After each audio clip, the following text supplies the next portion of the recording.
Share a game that I learned from another phys ed teacher. It's called Jail Ball.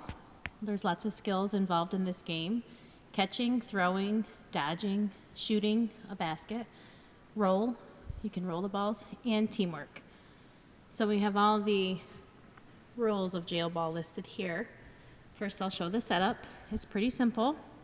You need some rhino skin balls. You don't have to have that many. I would say at least 10. And then you have some cones to mark off the jails for both teams.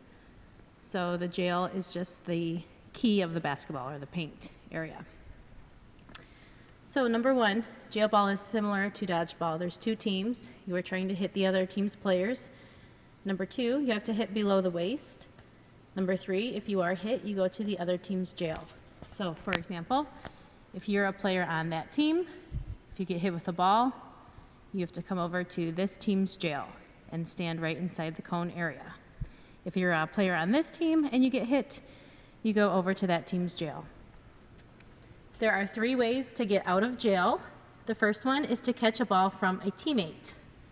So again, let's pretend that someone is in that jail. One of their teammates who's on this side of the gym can throw them a ball. If they catch it, they get to get out of jail.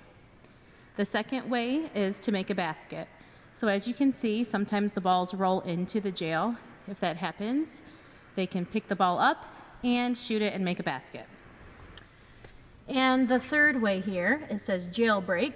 If a teammate throws the ball and it hits the backboard, all of the people in the jail are free. So if we pretend that there's 3 players in jail and the teammate throws it really far and it hits the backboard, or if it makes a basket, it's a jailbreak.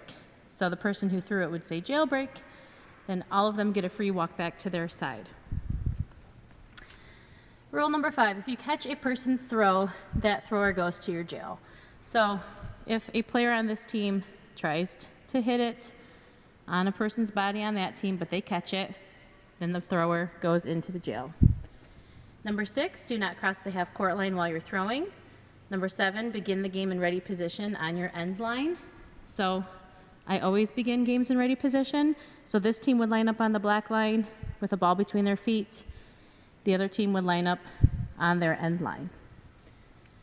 Number 8, penalties would be 10 exercises of your choice.